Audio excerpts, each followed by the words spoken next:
శ్రీరామ రామ రామేతి రమే రామే మనోరమే సహస్రనామ తత్తుల్యం రామనామవరాననే.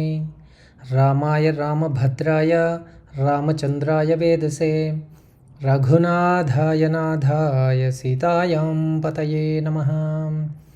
ఆపదామపహర్తారం ధాతారం సర్వసంపదాం లోకాభిరామం శ్రీరామం భూయో భూయో నమామ్యహం. శ్రీ రాధాకృష్ణ రామాయణంలో సుందరకాండను ముగించుకొని యుద్ధకాండలో అడుగెడుతున్నాం.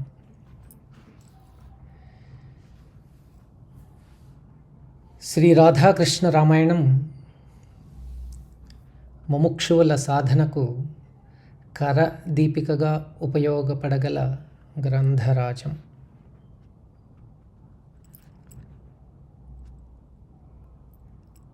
ఇక కథలోకి వెళ్తే, సీతను చూచితిని అన్న హనుమంతుని మాటలు విన్నాడు రాముడు. సంతోషపడ్డాడు. తన ప్రాణాలు నిలిపినావన్నాడు. మారుతికి తన కౌగిలినిచ్చి మన్నించాడు. గౌరవం ఇవ్వటంలో పరిష్వంగం ఉత్తమమైనది. త్రికరణమైన అభిమానానికి పరిష్వంగం ఒక గుర్తు. తనకు తనను అభిమానించు వారికి భేదభావం లేదని సూచించేది పరిష్వంగం. ఆధ్యాత్మికంగా ఆలోచిస్తే బుద్ధి జ్ఞానములు పరమాత్మలో ఐక్యం కావటమే రామాంజనేయుల పరిష్వంగం. ఇక సీతాన్వేషణ ముగిసింది. మిగిలింది రాక్షస సంహారం. సీతారాముల మధ్య అంతులేని సాగరం. అదే రాముని విచారం. దాని ఫలితం నిస్పృహ. నిస్పృహ వలన రాముడు మూర్ఛపోయాడు. సుగ్రీవుడు రామునికి ధైర్యాన్ని చెప్పాడు. రామయ్య లంకానగరం విశేషాలను తెలియజేయమన్నాడు హనుమంతుని. దక్షిణ సముద్ర మధ్యలో ఉంది లంకానగరం. దానిని చేరుటకు నౌకా మార్గం కూడా లేదు. దాని చుట్టూ పర్వతాలు, అడవులు, సముద్రాలు తప్ప మరేమీ లేవు. అది ఒక వన దుర్గం, పర్వతాదుర్గం కూడా. మిక్కిలి ఎత్తైన ప్రాకారం కలిగినట్టి కృత్రిమ దుర్గం కూడా. చీమ కూడా చొరశక్యం కానిది లంకానగరం. ప్రాకారం చుట్టూ విశాలమైన లోతైన అగడ్త. అగడ్త నిండా గడ్డ కట్టించు చల్లని నీరు. ఆకలితో ఆహారం కోసం ఎదురుచూచు భయంకరమైన మొసళ్లతో నిండి ఉంది ఆ అగడ్త. ప్రాకారానికి 4 విశాలమైన ద్వారాలు. ఆ ద్వారాలకు బలమైన వాకిళ్ళు.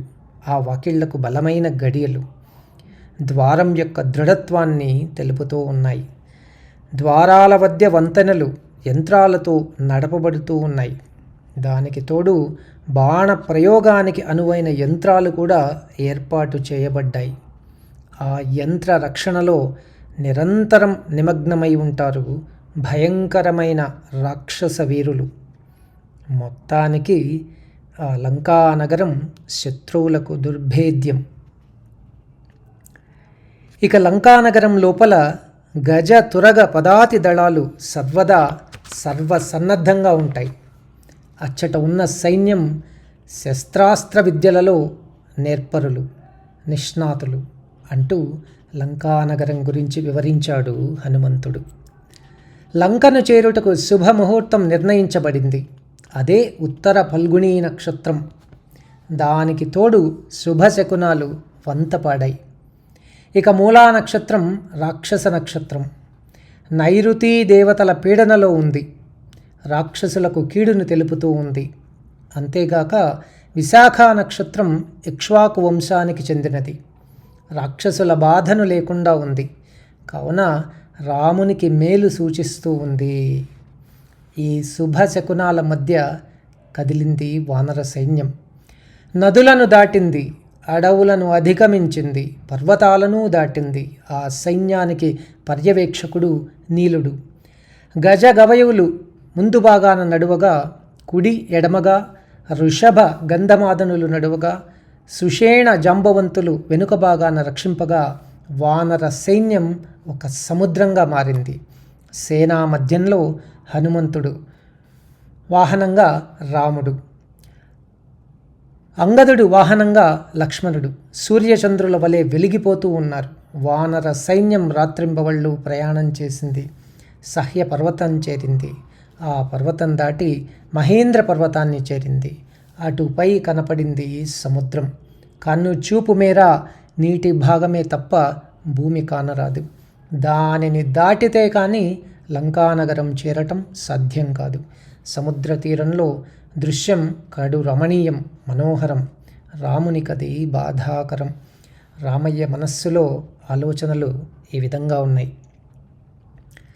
నమే దుఃఖం ప్రియా దూరే, నమే దుఃఖం హృదేతి చ, ఏతదేవాను శోచామి వయోస్యాహ్యతి వర్తతే. ప్రియురాలు దూరమైనందుకు దుఃఖపడటం లేదు. రావణుడు అపహరించినందుకు కూడా చింతించటం లేదు. సీతకు వయస్సు దాటిపోతుందనే నా బాధ అంటూ శోకించాడు రాఘవుడు. అక్కడ లంకానగరంలో రావణుడు హనుమంతుడు చేసిన కార్యానికి సిగ్గుపడ్డాడు. కారణం, చొరశక్యంగాని లంకలో కేవలం వానరుడొకడు ప్రవేశించటం, సీతను చూడటం, అది తన ఆజ్ఞ లేకుండా లంకా నగరాన్ని నాశనం చేయటం సహించలేకపోయాడు రావణుడు. రావణునిలో అహంకారం దెబ్బతిన్నది. మనస్సులో జంకు చోటు చేసుకుంది. మంత్రులనందరినీ సమావేశపరిచాడు. హితము కోరు బంధువులు మంత్రులతో సమాలోచన చేసి దానికి దైవానుకూలతను జోడించి కార్యాన్ని చేసేవాడు ఉత్తముడు. ఒంటరిగా ఆలోచించి ధర్మబద్ధంగా కార్యాన్ని చేయువాడు మధ్యముడు. గుణదోషములను విచారించకుండా దైవంపై భారాన్ని వేసి ఉపేక్షతాభావంతో కార్యాలు చేసేవాడు అధముడు. కావున గతం గతః, కాబో కార్యాన్ని గురించి ఆలోచించటం మంచిది. అందులోనూ రాముడు వానర సైన్యంతో లంకకు వస్తున్నాడు. కావున లంకానగర రక్షణను గురించి ఆలోచించవలసి ఉంది అన్నాడు రావణాసురుడు. రాక్షసులు తామసులు, ప్రలోభగుణ సంపన్నులు. రావణాసురుని మనస్సులోని మాట తెలియని వారు. రావణాసురుణ్ణి తెగ పొగిడారు. నాగులను, కుబేరులను, వానర కుమారులను, మహేశ్వరాది దేవతలను జయించిన గొప్ప వీరుడన్నారు. రాముని జయించుటకు ఇంద్రజిత్తు ఒక్కడు చాలునన్నారు. ప్రహస్త వజ్రహనువులు తామే రామలక్ష్మణులను వధిస్తామన్నారు. ఇది విన్న రావణునికి మరింత అహంకారం పెరిగింది. విభీషణుడు రావణాసురుని తమ్ముడు. అన్నకు హితమును ఉపదేశించాడు. రాముని భార్య సీతను అపహరించుట తప్పన్నాడు. చేసిన తప్పును గుర్తించి రామునికి సీతను అప్పగించమన్నాడు. లంకా నగరాన్ని రక్షించుకోమన్నాడు. లంకా నగరంలో కనపడే దుశ్శకునాలను గమనించమన్నాడు. చెవిటి వానికి శంఖం ఊదినట్లయినది విభీషణుని హితవాక్యాలు. రావణాసురునికి తమ్ముని హితవాక్యాలు విషతుల్యములయ్యాయి. అది విధికృతం. ప్రహస్తాదులతో సహా కొలువు తీరాడు మరోసారి రావణుడు. ఆ సభకు కుంభకర్ణుడు కూడా వచ్చాడు. దండకారణ్యంలో కనపడింది సీత. బహు అందమైనది. రాముని వంచించి సీతను లంకకు తెచ్చాను. ఆమెపై మోహం రోజురోజుకు ఎక్కువ అవుతోంది. ఆమె కారణంగా వానరుడొకడు లంకలో ప్రవేశించాడు. లంకను నాశనం చేశాడు. ప్రస్తుతం రాముడు సుగ్రీవునితో సహా సముద్రానికి ఆవలి తీరంలో ఉన్నాడు. సీతను రామునికి ఇవ్వటం తప్ప మరేమైనా ఆలోచన చెప్పమన్నాడు కామాతురుడైన లంకాధిపతి. రావణాసురుడు చేసిన పనిని తప్పుపట్టాడు కుంభకర్ణుడు. సీతను అపహరించుటకు మునుపే ఈ ఆలోచన చేసి ఉండవలసింది అన్నాడు. అయినను సోదరభావంతో రామ లక్ష్మణులను వధిస్తానని మాట ఇచ్చాడు.